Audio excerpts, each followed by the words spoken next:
Eh bien, ça y est, on est en live pour notre deuxième webinaire des Auditeurs Days. Bonjour Cédrine, bonjour Sandrine, bonjour à tous. Alors, comme hier, on a eu quelques petits problèmes techniques, je prends 2 minutes pour m'assurer que tout va bien de votre côté. Alors, il y a des noms que je connais. Bonjour Isabelle. Il y a pas mal de gens d'OF Connect, de Digiformag, et puis j'imagine aussi de vos réseaux, Sandrine et Séverine. Alors, pour ceux qui étaient là avec nous hier, donc on a parlé des coulisses du métier de Calliope. Du métier d'auditeur Calliope. Aujourd'hui, on est sur un thème qui est un peu plus généraliste. C'est pour ça qu'on est entre auditeurs et centre de formation formateur. On va parler de Calliope, de son futur. Vaste sujet. Je pense qu'il va nous occuper tous ces prochains mois. Avant que peut-être on commence, je tenais à me représenter. Donc moi, c'est Pascal de Digiforma et d'OF Connect, une communauté qui rassemble aujourd'hui près de 3500 centres de formation, formateurs indépendants, qui compte aussi quelques auditeurs, évidemment, dont Séverine qui est présente ici. On aborde plein de sujets au quotidien, donc je vous invite à nous rejoindre si ce n'est pas encore fait. Et puis de lire évidemment Digiformag, Digiforma Veille, enfin vous connaissez un peu tout notre écosystème. On se retrouvera aussi demain pour un dernier webinaire pour ce premier événement avec Hélène et Franck pour parler posture de l'auditeur. Donc, ça sera encore un autre sujet, mais qui sera tout aussi intéressant. Là, l'idée, c'est qu'on a à peu près 1 heure ensemble. On n'a pas de présentation à vous partager. On va vraiment échanger, discuter avec Séverine et Sandrine, prendre vos questions et aussi prendre aussi tous vos retours d'expérience. C'est vraiment un espace où on va pouvoir échanger et puis peut-être faire un peu de prospective sur Calliope et le futur de Calliope, sachant que, je le répète, nous ne sommes pas des porte-voix de la DGEFP. Ce qu'on dit là aujourd'hui ne concerne que notre propre parole, autant pour l'AFNOR que pour ICPF et Digiforma. Donc voilà, je tenais à le dire parce que parfois il y a des rumeurs qui circulent et ça va très vite. Séverine, je te laisse peut-être te présenter, puis Sandrine après, et puis on pourra commencer. Pas de problème. Oui. Avec plaisir. Et puis dans le chat, Pascal, n'hésitez pas. Oui. Ah oui, n'hésitez pas à utiliser le chat, effectivement. Excuse-moi, Pascal, je t'ai coupé la parole. Bonjour à tous, je suis ravie de cette invitation pour les auditeurs Days. Donc, alors, pour ceux qui, effectivement, ne me connaissent pas, je suis Séverine Fingal, auditrice Calliope, également fondatrice de la solution Caliportage. Je suis auditrice territoriale pour ICPF depuis maintenant plus d'1 an et demi, avec plus de 200 audits à mon actif uniquement avec ICPF, là, sur cette courte période et bien sûr auditrice certifiée AFNOR depuis 2020. Donc voilà, ça me permet de faire une transition et de donner la parole à Sandrine. Voilà, merci. Bonjour à tous, merci pour cette présentation. Je suis Sandrine Carbonaro, référente également auditrice Calliope au niveau du groupe AFNOR. J'ai plusieurs casquettes, je suis responsable du marché de la formation professionnelle en termes de développement au niveau de la totalité du groupe AFNOR qui compte plusieurs entités. Ça va de la formation jusqu'à la certification, en passant notamment par les commissions de normalisation où les sujets du moment, par exemple, c'est qu'est-ce que sont les soft skills, comment on peut les évaluer.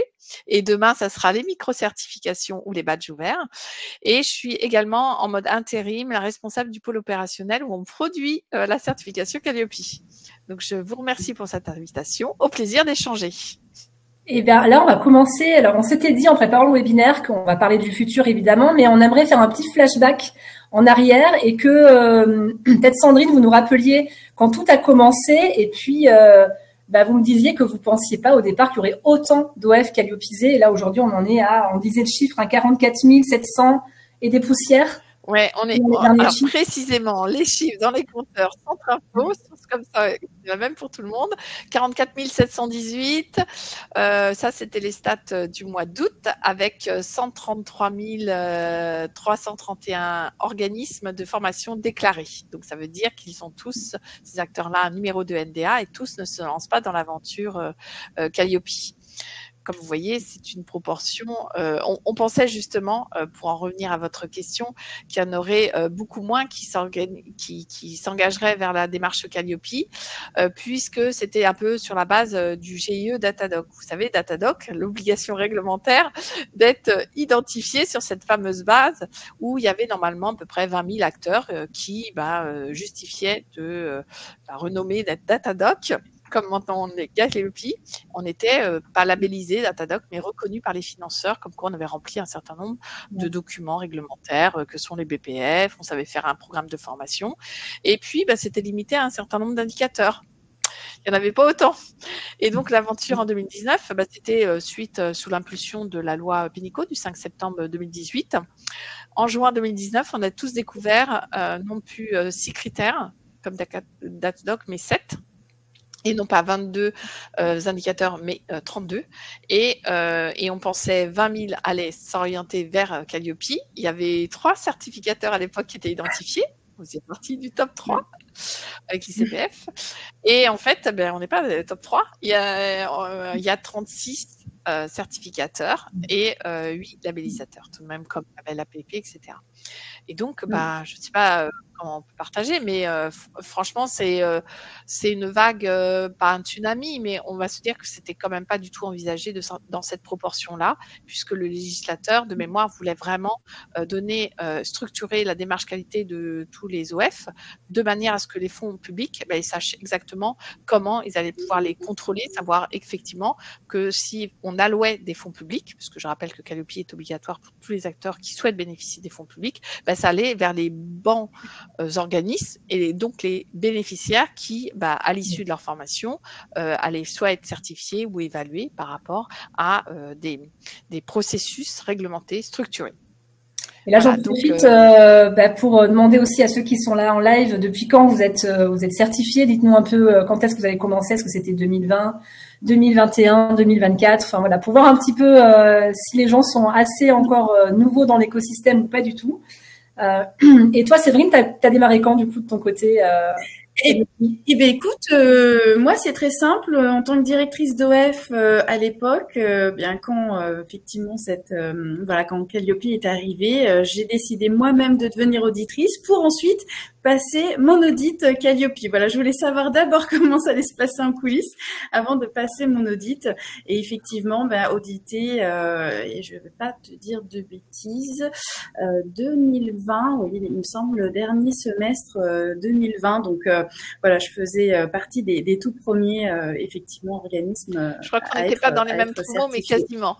Ouais, mais je vois pas mal de gens sur la formation auditeur d'OF en 2019. Ouais, c'était vraiment l'aventure et à cette occasion-là. Oui. Et c'est très bien. On va parler un petit peu de la professionnalisation de tous les acteurs, mais clairement au niveau du groupe AFNOR, on promeut justement la professionnalisation de l'écosystème parce que ça aussi, la loi Pénicaud, on parle de Calliope, mais ça a aussi un impact sur l'ensemble de l'écosystème et notamment la professionnalisation des auditeurs, des formateurs.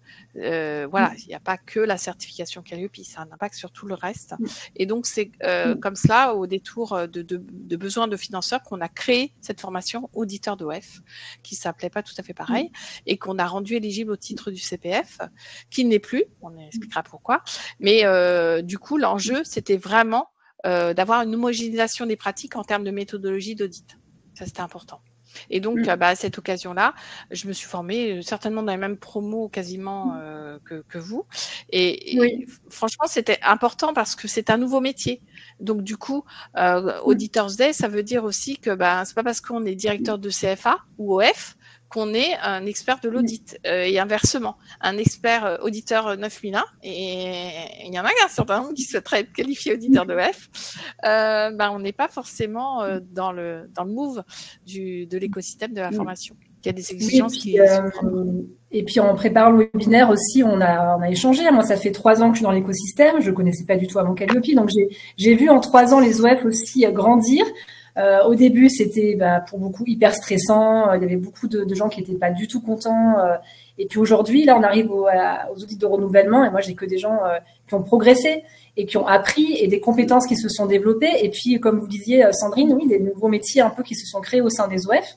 Et donc, aujourd'hui, le bilan il est quand même plutôt très positif. Donc, voilà. Donc, je pense que tout le monde, si vous n'êtes pas d'accord, dites-le dans le chat. On prend aussi les gens qui ne sont pas contents et il y a problème. Alors,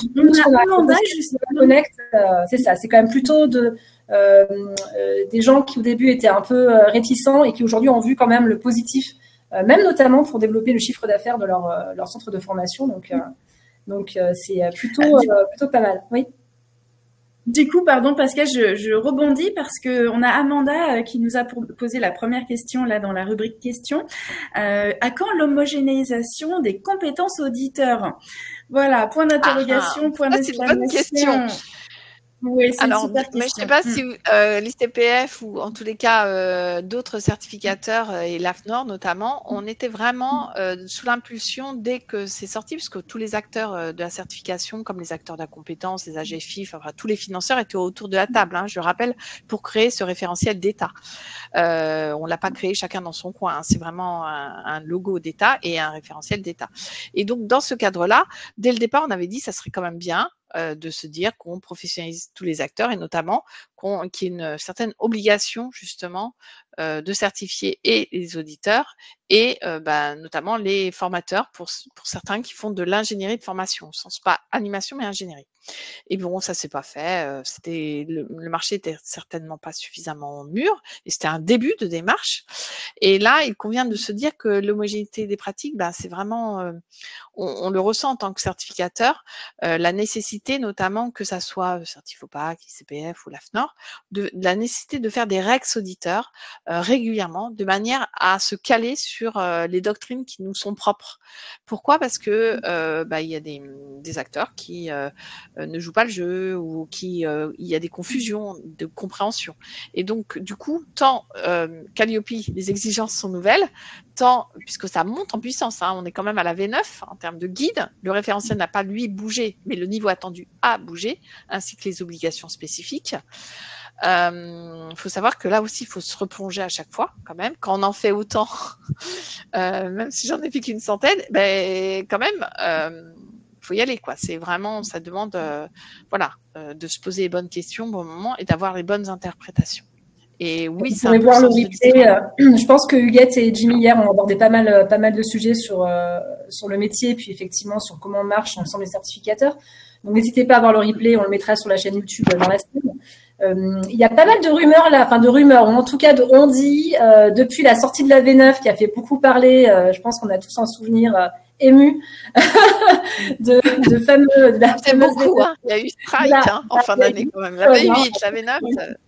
Je pense que ça va être plus calme là cette fin d'année, j'espère. Mais est-ce qu'on peut peut-être, Séverine, reprendre un peu les choses qui ont été dites sur une V10, le rapport de l'IGAS aussi qui est sorti sur Calliope+, et puis peut-être d'autres rumeurs aussi qui circulent en ce moment. Et qu'est-ce qui se passe, sachant qu'évidemment la situation politique elle est escalée actuellement. Donc voilà, on n'a pas plus d'infos non plus, mais Séverine, je te laisse. Alors effectivement. En ce qui concerne ce fameux rapport de l'IGAS, alors je me permets juste de préciser, IGAS, hein, c'est l'inspection générale des affaires sociales, parce que c'est pas forcément évident pour tout le monde. Hein, tout le monde n'identifie pas, à quoi correspond l'IGAS. Donc c'est important. D'ailleurs, je vous mettrai un lien là dans le chat pour que tout le monde puisse y avoir accès. Ce fameux rapport, effectivement, sur la qualité de la formation professionnelle. Alors on va pas le décrypter ici, parce que c'est pas l'enjeu, mais effectivement, ce rapport établit un certain nombre de constats au niveau de des contrôles de nature administrative. On aborde la certification des titres professionnels qui ne traiteraient pas par elles-mêmes déjà de la qualité malgré l'effet filtrage au niveau du RNCP. Enfin, on va parler de la coordination des contrôles. Le rapport fait état également d'un certain nombre de recommandations. Peut-être donc justement l'actualisation du référentiel de certification Calliope. Et c'est peut-être là-dessus où effectivement beaucoup de rumeurs sont en train de circuler. En imaginant, alors on le disait tout à l'heure, peut-être l'obligation pour les formateurs de suivre une formation, un titre, pourquoi pas, un titre RNCP, pour être formateur. Et sans ça, on pourrait ne plus être certifié Calliope. Enfin, il y a beaucoup de choses qui circulent. Maintenant, effectivement, nous, on va vous donner notre point de vue avec Sandrine, mais encore une fois, on ne sait pas ce qui va être mis en œuvre ou pas à la suite de de tout ça. Mais encore une fois, je pense qu'aujourd'hui, d'ailleurs ce webinaire sera axé certainement sur ce point-là, c'est la montée en compétence des différents acteurs. Donc autant on vient de l'aborder là, effectivement concernant les auditeurs, cette nécessité d'homogénéiser les pratiques, d'être effectivement, de suivre une formation en tant qu'auditeur, auditeur sur la certification Calliope, ça ne s'improvise pas, très clairement. Mais bon, ça, les certificateurs en ont bien conscience, donc pourquoi pas effectivement travailler sur une obligation de formation. Mais bon, ça, voilà, vous en parlerez certainement, Sandrine. Mais voilà, on parle des auditeurs et bien sûr que les formateurs, peut-être qu'on va vous demander aussi d'être en mesure de prouver vos compétences en tant que telles. Voilà, parce que effectivement, moi, en tant qu'auditrice, j'ai de nombreux retours de nos certifiés, donc qui sont Calliope, qui sont dans la démarche et qui, en fait, se posent des questions quant à l'évaluation de, je dirais, de la mise en œuvre en propre de leur formation. C'est-à-dire, ils sont très fiers d'avoir un process qualité qui fonctionne, ils sont certifiés, ils maintiennent, ils renouvellent, certains sans aucun écart, donc voilà, ils sont très fiers. Et bien du coup, ils reviennent vers moi et ils me disent, mais peut-être que le référentiel pourrait aller un peu plus loin pour s'assurer que la formation qui est mise en œuvre soit effectivement mise en œuvre de manière qualitative. Alors, bien évidemment, dans le référentiel, il est quand même très bien fait, on va pas le remettre en question, et il y a un bon nombre d'indicateurs qui nous permettent bien évidemment d'évaluer la qualité opérationnelle, ça c'est évident. Mais peut-être qu'effectivement, on pourrait aller un peu plus loin. Je sens que Sandrine veut prendre la suite. Allez-y, Sandrine. Mais non, mais c'est-à-dire que je vous suis à 400% parce que pour en avoir audité un certain nombre, effectivement, c'est un peu frustrant. On a tout est bon. Sur tant la constitution de la trame pédagogique, l'objectif opérationnel qui est évaluable, tout est nickel dans les informations diffusées, la démarche d'amélioration continue, mais en soi, il n'y a pas de véritablement audit, au sens 9001 ou plus, sur l'efficacité en soi de la formation. Et je vous rejoins parce que en réalité, imaginons, ce n'est pas le cas constamment, c'est pas ce que je veux dire, mais on aurait un taux de satisfaction à 78% et un taux de réussite à 20%, vous pouvez quand même avoir Calliope. On est d'accord. Sauf que là, ça nécessite, et je pense que la démarche d'amélioration continue aide à ce début de démarche de prendre en compte le fait qu'il y a un questionnement. Donc évidemment, le législateur, notamment pour les CFA, demande bien la nécessité d'indiquer, notamment sur les indicateurs de performance, le nombre de personnes présentées aux examens versus le taux de réussite.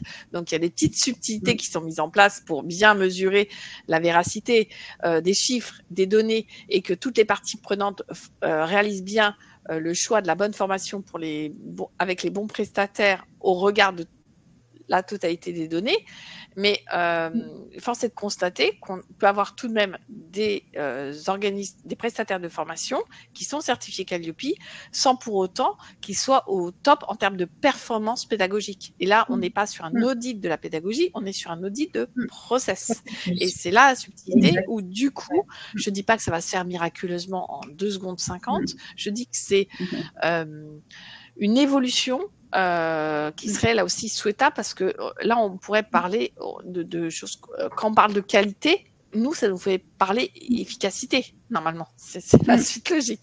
Oui, et là, puis après, on est sur un premier niveau, un premier step, c'est la première pierre à l'édifice d'une démarche vraiment structurée, structurante. Et demain, pour parler vraiment de demain, il conviendrait de faire un focus sur soit des nouveaux indicateurs, soit aménager certains indicateurs existants où on va aller plus loin. Parce que souvent, ce qu'on nous a opposé, ce qui a été souvent répété, c'est il y a des OF, ils ont Calliope, mais finalement les formations derrière, et puis l'engagement, les valeurs. Après, c'est des fois peut-être un peu subjectif, mais des fois, on a parlé avec Séverine, c'est très objectif. Et c'est vrai que il y a certains OF qui me disent, moi je comprends pas, lui à Calliope, mais vraiment il respecte pas du tout en fait ses apprenants, ou ça va pas dans le bon sens. C'est ça. Sans parler des fraudeurs, ça on va pas forcément revenir sur ce sujet. Je pense qu'avec le CPEF on a assez. On essaie d'être dans une démarche un peu plus positive. On sait tout ce qui s'est passé l'an passé, il y a 2 ans en arrière, mais en tout cas c'est vrai qu'aujourd'hui c'était une première marche et il faut pas oublier que c'est une marche qui est récente. C'est vrai qu'on a tendance à se dire que c'est quelque chose qui est ancien, mais en fait pas du tout. Non. Début, c'était 5 ans. Et c'est vrai que ça a décalé le cycle de renouvellement, là, parce qu'on a un strike cette année. On cumule 2021 et 2022, n'est-ce pas? D'un seul coup sur 2024 pour tous les acteurs. Mais j'aime bien, je sais plus, il y a M. Boulot qui disait c'est une obligation, Calliope, c'est une obligation de moyens et pas de résultats. Tout à fait, en fait. Et c'est ça, ou en tous les cas, les structures multisites que j'ai pu auditer, que ça soit des situations complexes ou dans un secteur bien particulier, c'est un peu le pendant. C'est-à-dire que pour certains, au départ, et je suis d'accord avec Pascal lorsqu'elle disait que c'était plutôt une contrainte, ils ont vu tout de suite poindre l'opportunité de grandir. Ça, c'est clair. Et du coup, ils restent un peu sur leur faim. Parce que, et la suite, ça donne quoi? J'en profite pour dire à ceux qui sont sur le chat, en tout cas ceux qui défendent un peu Calliope, si vous avez une baguette magique, comment vous verriez la V10? Qu'est-ce que vous changeriez vous? Qu'est-ce que vous aimeriez ajouter ou supprimer? Toi, Séverine, en 2 ans et demi d'audit, comment tu as vu les OF évoluer et quels sont un peu les points hormis, tu m'as parlé des évaluations, mais est-ce qu'il y a d'autres sujets aujourd'hui que tu vois où il y a encore des petites failles? Alors, du coup, tu tournes ta question par rapport effectivement aux failles. Donc, j'entends peut-être là où on retrouve encore des non-conformités majeures, peut-être importantes, c'est ça, plus importantes que. C'est dans ce sens-là.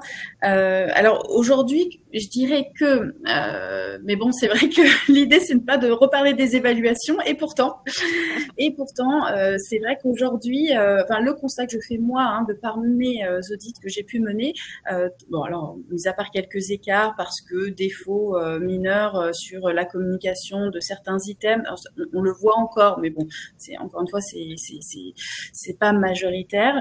Par contre, vraiment, ce qui revient le plus souvent, ça va être l'indicateur 4, l'analyse du besoin. Donc ça, en fait, très clairement, surtout avec la V9, où effectivement les choses sont bien plus claires aujourd'hui, il n'empêche que pour nos audités, c'est pas évident. Indicateur 4, on parle de l'analyse du besoin, donc du bénéficiaire, mais cette analyse du besoin qui doit se faire avant le tour de table, quand la formation a déjà démarré. C'est l'analyse du besoin, en fait, permettant la mise en œuvre, peut-être l'adaptation, si nécessaire, de l'action. Donc ça, cet indicateur 4, très compliqué. Pourtant, on s'imagine pas mettre en place une action sans analyser le besoin, bien sûr, de son bénéficiaire. Mais en tout cas, la démonstration de la preuve, c'est délicat. Et ensuite, on va poursuivre avec l'indicateur 8, où là, le prérequis, alors on nous met des prérequis à la Prévert qu'on voit dans l'indicateur 1, et du coup, rien n'est vérifié dans l'indicateur 8. Ah oui, mais si, il a les prérequis. Ah ben non, vous avez dit qu'il fallait ça, qu'il est tel niveau, tel poste, tel, et puis finalement on le retrouve pas. Et surtout dans l'indicateur 8, c'est le positionnement. Donc, pour information, moi je suis une ancienne prof d'anglais, donc forcément l'enseignement, je suis dedans depuis toujours. Comment former quelqu'un sur de nouvelles compétences sans connaître son niveau de départ? Et alors, bien sûr, l'indicateur 11 qui suit, effectivement, l'idée, c'est d'évaluer son niveau à la fin de l'action, tout simplement pour voir comment cette personne-là est montée en compétence, ou pas d'ailleurs, parce que pour le coup, là, je rassure tout le monde, Calliope n'impose pas que votre bénéficiaire ait réussi. Alors vous avez tout mis en œuvre pour, mais il se peut qu'ils ne réussissent pas. Donc aujourd'hui, ça reste quand même des indicateurs, sans vous refaire tout le référentiel, c'est pas l'objet de ces webinaires, mais ça reste des indicateurs difficiles. Et curieusement, l'indicateur 30 aussi, la sollicitation des parties prenantes, pourtant, on se dirait que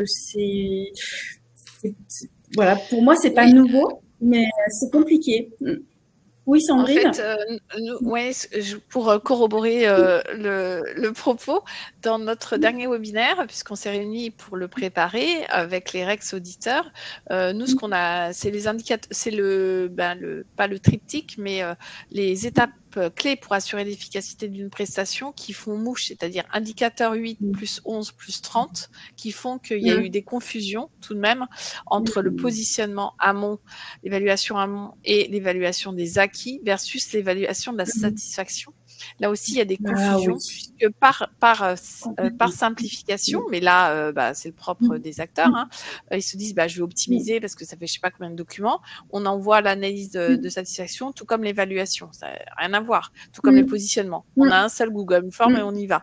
Sauf que, attention, on confond des choses, et je pensais le voir uniquement sur le premier cycle, et là, force est de constater que sur le deuxième cycle, en renouvellement, dès qu'il y a une extension, que ce soit pour lorsque je suis CFA, j'ouvre mon organisme de formation ou inversement, là, il y a du travail à mener. Ça, c'est vrai que ça fait partie des non-conformités.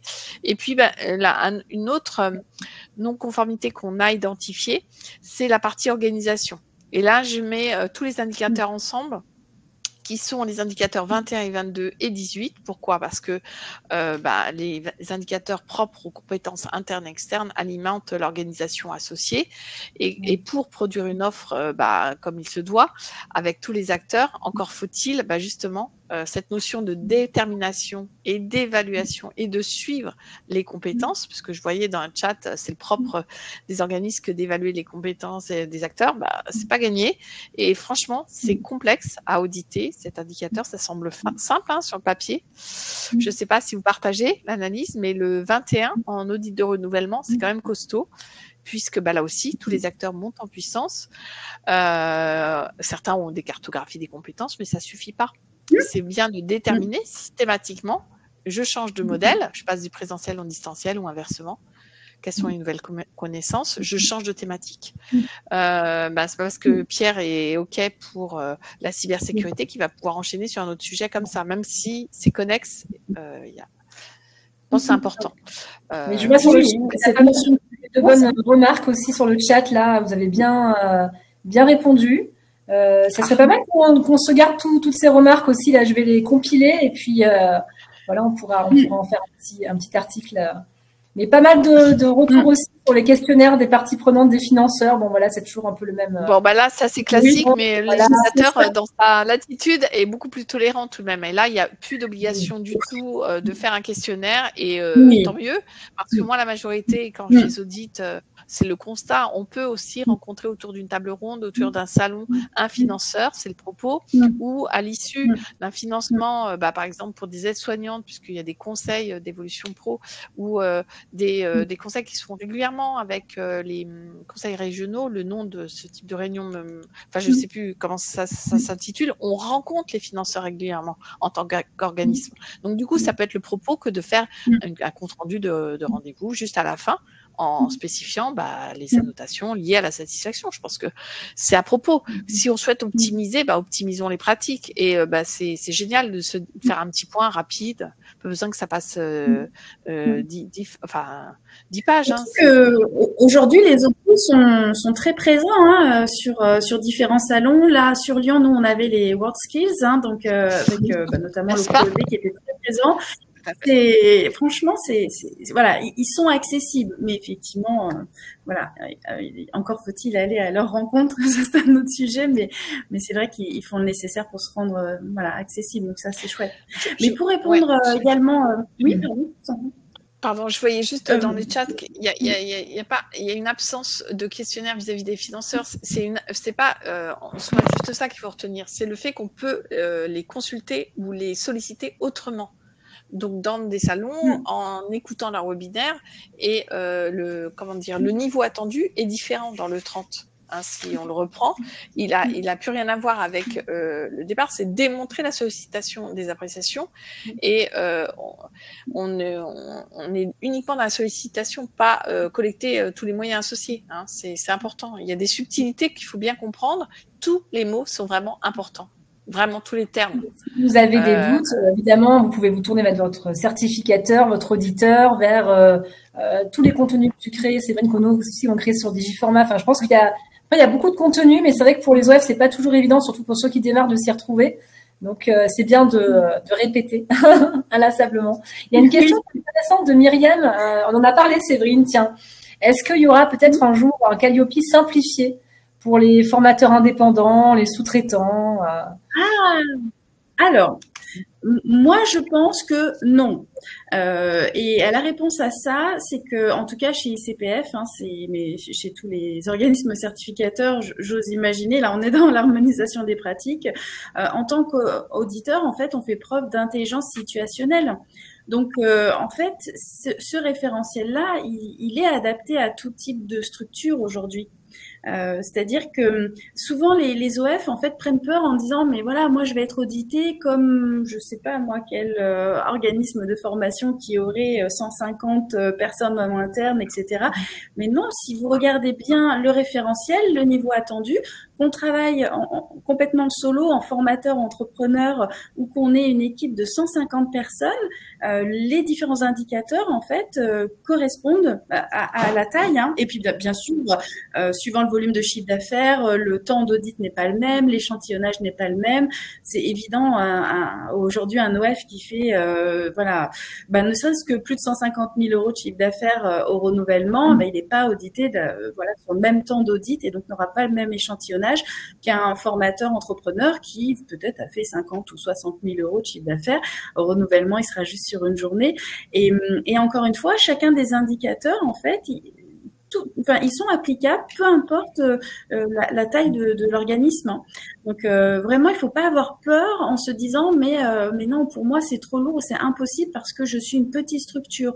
Non, on vous demande pas. Enfin, là, je prends 2 minutes pour bien éclaircir les choses, hein, parce que c'est important.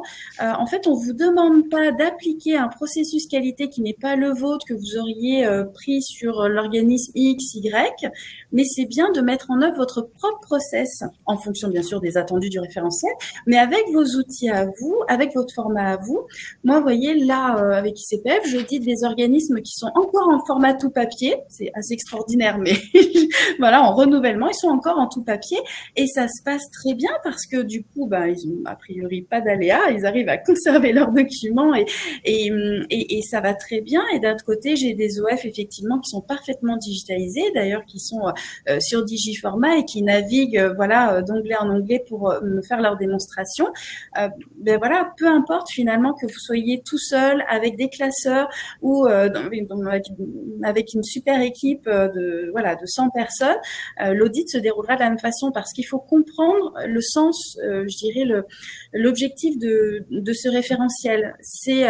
Et là j'ai envie de partager ce que j'ai vécu il y a pas très longtemps. Hein, c'était la semaine dernière avec un audité qui est en initial. Donc lui, il rentre tout juste dans cette démarche-là parce qu'il vient de créer son organisme de formation. Et lui, en fait, pourquoi est-ce qu'il s'est lancé dans Calliope? Parce que justement, il maîtrisait son expertise métier, qui est liée notamment à de la programmation informatique. Mais il a décidé de devenir formateur. Et pour lui, ça passait nécessairement par le référentiel.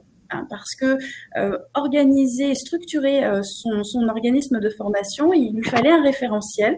Donc, il a décidé de se lancer et d'utiliser Calliope pour structurer son organisation. C'est même pas pour des financements, parce qu'a priori, sa cible n'a même pas nécessairement besoin de financement, mais c'est vraiment pour se structurer. Donc, et lui, il travaille parfaitement seul. Et donc, il a mis en œuvre chacun des indicateurs et leurs attendus en fonction, effectivement, de sa prestation, de son organisation.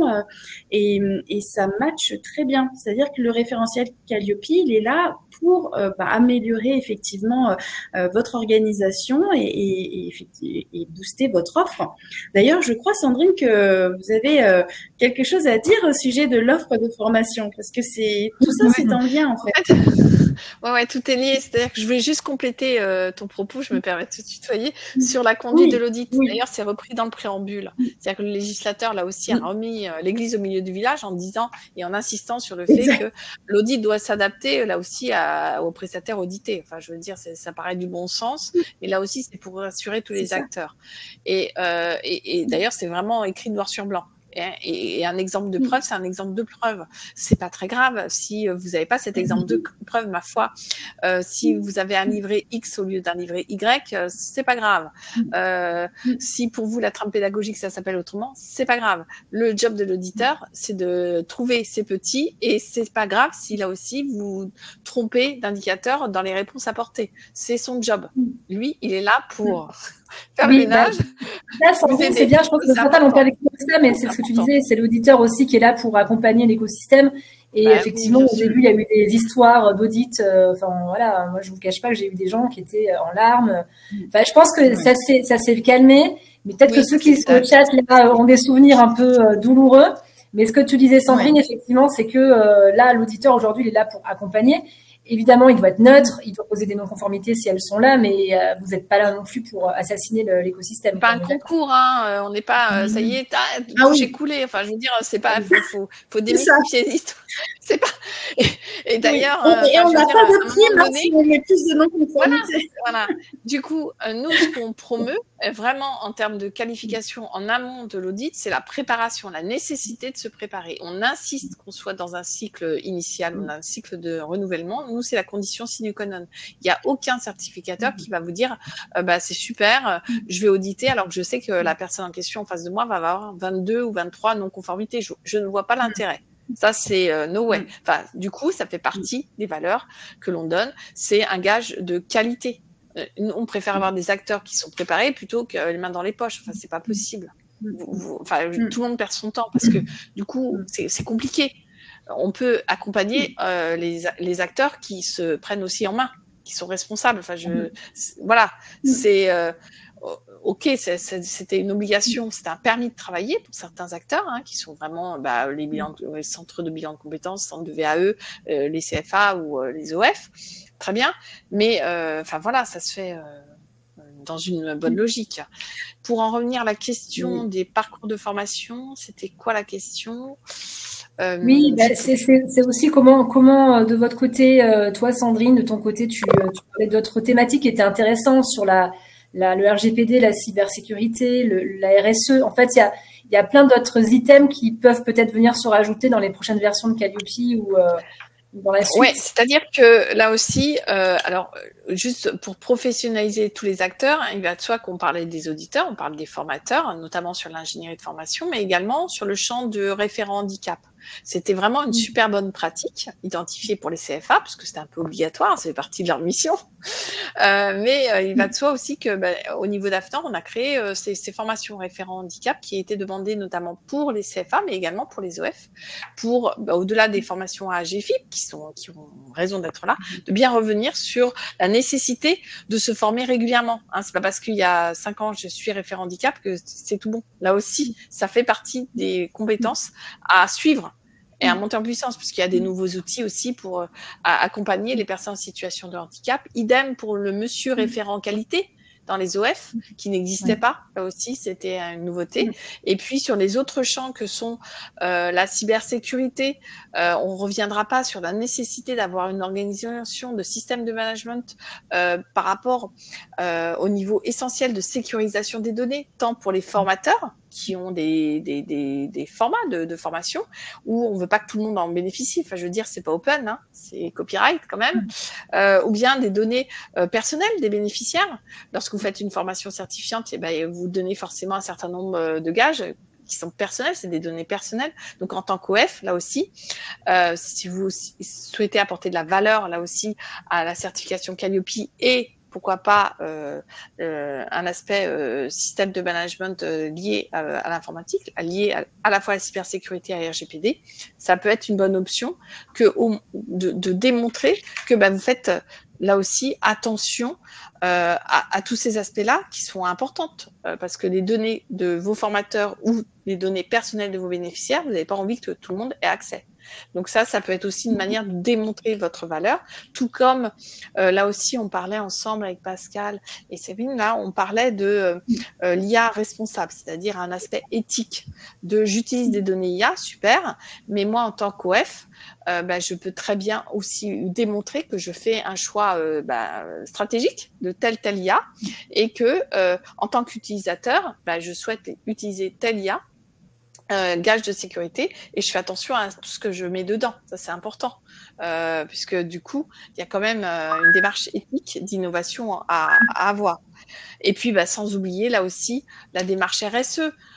Pourquoi? Parce que là aussi, en tant qu'OF, si vous voulez démontrer pourquoi Calliope pourrait aller aussi vers une démarche RSE, pas du greenwashing qu'on a entendu parler, mais vous l'avez entendu parler, tous les CFA font appel à leur écosystème, ne serait-ce que leur bassin d'emploi pour bien faire matcher leur programme de formation avec la besoin réalité terrain, mais également en tenant compte des ressources ou de leur écosystème, tant sur le plan environnemental qu'au niveau énergétique. Et une démarche RSE, ça peut matérialiser ces engagements via une charte RSE. Ça, c'est important. Et puis, évidemment, sur le champ de la RSE, on peut aussi parler d'amélioration, notamment autour de la qualité de bien-être de tous les acteurs. C'est important puisque la RSE agit, comme vous le savez, sur différents aspects qui sont le bien-être, l'environnement, l'énergie, le choix stratégique de telle ou telle démarche, puisqu'on parle d'ancrage territorial, on parle de RH, de relations conditions de travail, on parle de déploiement de la démarche RSE, de gouvernance. Là aussi, ça doit être promu par vos dirigeants, puisque là aussi, c'est pas que le collectif qui choisit, c'est pas tous les collaborateurs, c'est vraiment là aussi, ça doit être porté et distillé par la direction générale. Et Sandrine, là, avec toutes ces nouvelles compétences, je sais qu'à chaque fois on parle de nouvelles pétales, de nouvelles compétences, même au sein des web. Aujourd'hui, le gros du marché, on est d'accord, on est quand même sur des TPE, des formateurs indépendants pour à peu près. Moi, je dirais à peu près un gros tiers quand même. Et puis après, sur les 43 000, oui. Voilà. Et puis après, on a quelques grands groupes qui ont des OAF internes. On a les CFA, on a puis des TPE, PME avec des chiffres d'affaires qui oscillent entre peut-être 100 000 et 1 million de chiffres d'euros. Mais 1 million d'euros, ça commence à être pas mal. Comment vous voyez toutes les deux dans 10 ans les OF? Est-ce que vous les voyez encore comme ça, un patchwork de formateurs indépendants qui se lancent, ou alors des structures qui vont peut-être s'agréger, grossir? Est-ce que demain il y aura plus de gens, de PME comme Ségos, ou pas du tout? Comment vous imaginez la suite? Alors moi je pense. Ah oui, c'est une super question, Pascal. Moi, je pense que, au vu des chiffres que Sandrine nous a présentés là en tout début du webinaire, alors peut-être que j'aurais pas eu ce discours-là en 2020, mais là, clairement, 133 000, c'est ça, organismes. 133 000 qui se sont déclarés, qui disposent d'un numéro de déclaration d'activité, qui était juste un peu obligatoire. Il y a eu des quiproquos là-dessus, mais c'était juste un peu obligatoire quand même pour être formateur. Je sais pas par quel, là aussi. Oui. Donc, d'ubiquité, on pouvait être formateur sans avoir de NDA, mais les fameuses rumeurs. Mais bon. Mais 133 000 avec un NDA. Et aujourd'hui, effectivement, au départ, un projet de 20 000 OF certifiés, et on est effectivement à plus de 44 718 OF. Eh bien, moi, je pense que dans 10 ans, il y aura autant d'organismes de formation, même petites structures, formateurs indépendants, et qui seront certifiés. Parce que j'ai l'espoir, alors je suis peut-être très naïve, mais j'ai l'espoir que nos professionnels comprennent en fait l'attendu de ce référentiel. Ne le perçoivent plus comme une obligation, mais bien comme un moyen de structurer, et de gagner aussi en business, parce que plus ils seront structurés, organisés, même en travaillant seul, parce que travailler seul, ça nécessite quand même une sacrée organisation. Et bien du coup, ça leur permettra de se développer et de travailler du coup, pourquoi pas toujours en sous-traitance avec d'autres organismes, etc.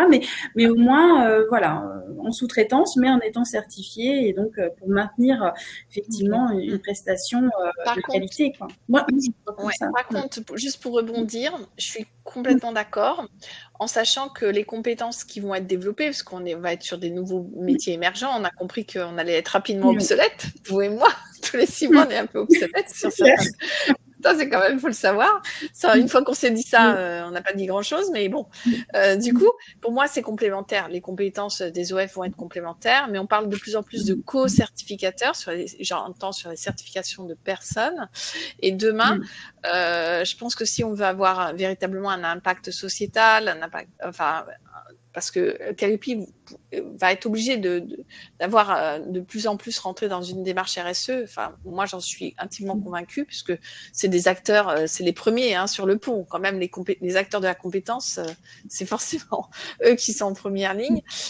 Il n'empêche qu'on va avoir des OF qui vont travailler en mode complémentarité. Parce que, comme vous le disiez, Pascal, on ne peut pas disposer de toutes les pétales. Face aux transitions qui nous percutent, c'est l'alliance des différents acteurs qui vont faire qu'on va avoir un parcours digne de ce nom, qui soit réellement réaliste par rapport à ce qui nous percute. Maintenant, c'est la différence des uns et des autres, mais pour que ça se fasse, il faut que le champ des acteurs, ça soit homogène, c'est-à-dire qu'on parle, là, il y a l'obligation des sous-traitants CPF qui soient certifiés Calliope. Il me semble que le sens de l'histoire voudrait aussi que l'ensemble des sous-traitants soient Calliope. Pourquoi? Parce que chaque sous-traitant a affaire à son donneur d'ordre, qui, lui, peut avoir sa charte qualité X ou Y. Donc, il y a pléthore de solutions. Chaque donneur d'ordre peut avoir ses petites exigences de veille ou d'indicateurs, de résultats ou autres. On est d'accord. C'est vrai que c'est disparate. Donc, du coup, il faudrait que tout le monde soit sur le même pied d'égalité en termes d'exigence qualité. Sinon, on va arriver à des choses qui vont être difficiles à... Si vraiment tout le monde doit monter en compétence, il faut vraiment que ça soit l'ensemble de l'écosystème. Sinon, c'est complexe. Et j'entends bien il faut qu'on ait le même langage. Ouais. Ben oui. Si on parle de diffusion d'informations, si on parle de trame pédagogique, bah ouais, c'est obligatoire pour tout le monde.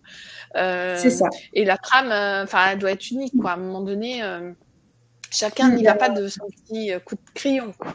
C'est sur la forme, mais pas sur il y a une question qui est en corrélation avec tout ça. Il y a Amanda qui la pose, mais moi, j'en fais un peu une autre lecture aussi. Elle parle des instances de contrôle. Donc, évidemment, il y a beaucoup plus de contrôle depuis quelques mois, on le sait, de la part des OPCO notamment. Et on parle, l'URSSAF, c'est autre chose. Mais bon, en tout cas, des financeurs qui contrôlent de plus en plus. Est-ce qu'il y aura à terme peut-être une unification des contrôles pour simplifier tout ça? Et puis, est-ce qu'à un moment donné, les fonds publics vont pas se tarir et jusqu'où ils vont peut-être. Il y a eu un peu ce discours aussi il y a 3 ans. Hein, on veut plus de petits OF, on veut que des gros. L'État veut tout, mais en fait, c'est pas du tout ce qui s'est passé dans les faits. Donc, est-ce qu'on peut parler un peu aussi argent et contrôle du coup des financeurs? Les OF font de la résistance, je te dirais, Pascal, parce que c'est très bien. On pensait tous que les petits allaient disparaître de notre champ, voilà. Et au contraire, ils sont bien présents, et donc ça, c'est super. Et il faut que ça perdure. Voilà, je voulais juste te dire ça. Par contre, je laisse la parole à Sandrine, parce qu'au niveau des fonds, je veux compléter là aussi.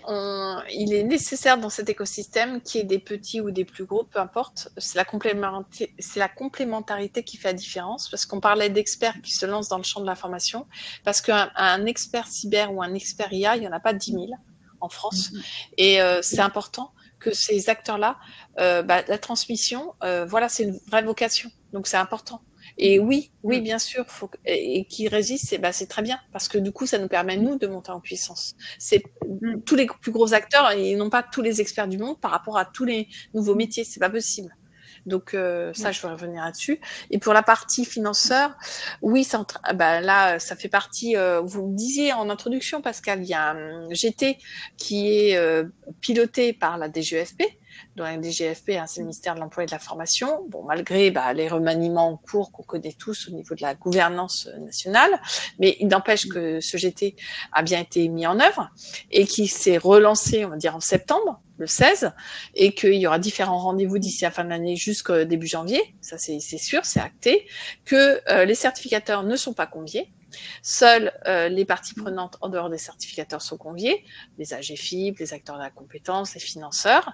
Et là, l'objet de ce type de réunion, c'est de faire le Calliope++, avec là aussi la notion de comment là aussi optimiser les contrôles, parce que du coup, on peut pas entendre qu'il y ait pour un même organisme, je sais pas combien de contrôles avec X acteurs, parce que ça fait perdre du temps à tout le monde et c'est ridicule. Et par contre, il faut vraiment que ça soit rationalisé, c'est-à-dire qu'on va pas contrôler avec comme base de contrôle les indicateurs de Calliope, ça n'a rien à voir. Un contrôle, ça va être plutôt sur la partie réglementaire. Il faut pas confondre. Parce que là aussi, Calliope, c'est pas du tout un audit réglementaire. Donc nous, on a souvent cette discussion-là avec des auditeurs. Ma foi, il manque un règlement intérieur. C'est du réglementaire. L'objet de l'auditeur, ok, qu'il le mette dans l'indicateur 23 parce qu'il fait pas sa veille réglementaire, c'est une chose, mais on n'a pas de non-conformité majeure. Là, c'est le financeur qui doit jouer son job. C'est la directe. Enfin, je veux dire, à un moment donné, chacun ses missions. L'auditeur Calliope n'est pas là pour faire de l'audit réglementaire. Il n'y a pas de PAMP ERP où il n'y a pas d'accessibilité pour les personnes en situation de travail. Ça fait partie du. Enfin, voilà, il y a le code du travail. Nous, enfin, les auditeurs, ils sont un peu démunis. OK, ils vont le noter, mais enfin, voilà, c'est pas l'objet d'une non-conformité majeure. C'est pas, là, ils sont pas là pour faire ça. Ils sont garants. C'est un audit de processus, quoi. Pas réglementaire. C'est important. Oui, je mettais un article, on avait un client qui a témoigné, il a été contrôlé par sa DRETS, donc on avait fait un témoignage. Donc effectivement, les pièces demandées sont bien différentes de... Voilà. Et c'est vrai qu'il y a eu des confusions. Sur les premiers audits des financeurs, je suis d'accord avec vous, Pascal, il y a eu des confusions puisqu'ils prenaient la même grille de lecture. Et là aussi, il faut se mettre autour de la table. Mais c'est leur job. Enfin là, pour le coup, ils font des groupes de travail là-dessus pour bien qui fait quoi. Et d'ailleurs, c'est une donnée de sortie de l'IGAS qui reprécise que là aussi, c'est important de se mettre d'accord et d'avoir une seule entité qui se communique toutes les informations, qui est vraiment de la coordination. Oui. Alors, je prends en tout cas, moi, je me félicite de ces groupes de travail qui se mettent en œuvre et des initiatives qu'on peut retrouver notamment sur les réseaux avec Nathalie Lester, avec voilà cette proposition de tous les acteurs de participer et de faire remonter ce qu'ils ressentent sur le terrain pour effectivement avoir une nouvelle version de ce Calliope plus. Donc et ça c'est super. Voilà, en 2020, ça nous a un peu tombé dessus comme ça, 2019-2020. Bon, mais aujourd'hui, on a la chance effectivement de faire contribuer l'ensemble des acteurs. Bon, hors certificateur, on comprend bien. Vous jouez votre rôle après. Pour l'instant, je pense que c'est important que chacun ait la parole et c'est toujours hyper ouvert. Je veux dire, c'est la première fois où il y a une coordination aussi importante. Enfin, les tables rondes qu'on a vécues en 2019, enfin, c'était quand même énorme. Hein. C'est tous les acteurs. Je ne sais pas si on se rend compte du gros travail. Il faut le féliciter. Après, c'est pas parfait. Comment ça peut être parfait? Enfin, je veux dire, on ne peut pas penser à tous les rouages. Le CPF, typiquement, personne, enfin, toutes les fraudes autour du CPF, voilà, le législateur n'avait pas anticipé cela. Bon, voilà, il faut aller de l'avant, quoi. Hein. On peut pas. Je pense que hier, Jimmy de Certifopec nous disait qu'il pensait qu'il n'y aurait rien de nouveau avant 2026. Votre sentiment à toutes les deux? Est-ce que, en tout cas, cette fin d'année, elle risque d'être un peu plus calme? Ça, je pense qu'on en est tous convaincus. Mais comment vous voyez les choses dans les mois à venir? Bon, peut-être une FAQ, non? Sandrine, qu'est-ce que vous pensez? Alors, moi, déjà, la FAQ, je pense qu'on a loupé le coche. On aurait dû l'avoir. Je dis à chaque fois. Je le dis à chaque fois. Je crois qu'il y a eu Ouais, je pense que depuis le mois d'avril, on aurait dû l'avoir. Donc, on l'a pas eu. Mais bon, c'est pas grave. Hein. On aurait dû avoir ça début avril. Je pense que la FAQ, on l'aura certainement fin d'année. Bon, il y a eu ce qu'il y a eu. Je pense que la FAQ portait là également sur le domaine de la sous-traitance beaucoup de quiproquos, puisque du coup, faut se le dire, le guide V9 portait à confusion, puisque d'un côté, on parle vraiment des sous-traitants CPF, et d'un autre côté, on met dans les encarts sous-traitants. Donc, forcément, tout le monde y va de sa traduction. Donc, du coup, faut être au clair. Après, on parle d'habilitation à certifier. Habilitation, enfin voilà, ça pose des questions. Mais tout ça, ça existait. En fait, c'est simplement tous ces verbatims, tous ces. Je pense qu'il faut professionnaliser tous les acteurs. Ça existait déjà sur EDOF. Il y a un certain nombre de choses où c'est clair, mais ça nécessite des explications de texte. Donc la FAQ sera le bienvenu. Mais dessus 2026, franchement, non, je pense qu'à bien avant, on va avoir une nouvelle version. Pas du guide, forcément, mais je pense qu'un niveau soit le niveau spécifique. Enfin, je pense que le référentiel pourrait plutôt lui évoluer plutôt qu'un niveau spécifique abondé, ou une cible plus élargie, ou des exigences de formation et de compétences sur certains métiers en tension. Tout à fait. On revient vraiment sur cette notion de compétence, clairement. Et en tout cas, je pense que nous, pour ceux qui sont sur OF Connect, on essaiera de vous donner un peu plus la parole aussi pour, comme on a fait là aujourd'hui, récolter un peu vos avis, vos impressions, même si c'est toujours pareil. Il y en a pour qui c'est une évidence et ça a été facile, d'autres pour qui ça a été beaucoup plus compliqué. Et puis je pense que c'est l'appétence aussi pour des compétences un peu plus administratives ou légales que certains ont plus que d'autres. Hein, c'est toujours pareil. Moi, ce que j'ai constaté aussi, c'est que vraiment il y avait de plus en plus de profils d'assistants admin experts Calliope et qui rentrent dans des entreprises aussi, des entreprises qui créent leurs OF internes et qui eux aussi se mettent à Calliope avec des services RH qui découvrent aussi Calliope. Donc c'est tout un nouvel écosystème aussi qui se crée. Donc ça c'est intéressant pour les mois à venir. Et puis effectivement on verra, on attendra ce qui se passera avec le futur ministre du Travail aussi, parce que je pense que ça va donner la couleur un petit peu de la suite au niveau du secteur. Et on a dit pas mal de choses déjà. Je reprends un peu le chat pour voir un peu vos remarques aussi. Tac. En tout cas, merci beaucoup à ceux qui ont participé. Effectivement, il y a toujours des gens qui sont encore un peu échaudés par Calliope, mais on espère que ça sera avec le temps, ça passera un peu mieux, quoi. Voilà, c'est toujours pareil. Oui. En tout cas, je sais que vous accompagnez beaucoup, nous aussi, et puis on fait un travail un peu de pédagogie. Et il y a toujours beaucoup d'infos, mais il faut toujours vulgariser et puis essayer de suivre un peu. Oui, de nombreux webinaires, les acteurs ou les uns et les autres ont fait beaucoup de pédagogie, je pense, autour des webinaires qui sont quand même, je rappelle, gratuits. Enfin, quand même, où on prend les top 10 des non-conformités. Je pense que le job, il est là. Côté AFNOR, on fait des ateliers en présentiel, en région. N'hésitez pas de solliciter nous. Côté ICPF, je pense que c'est un peu la même chose. Voilà, l'idée des networking. De professionnaliser tous les acteurs. Et qu'on n'a pas la science. Enfin, voilà. On ne peut pas tout présager, mais pour moi, ça arrivera bien avant 2026.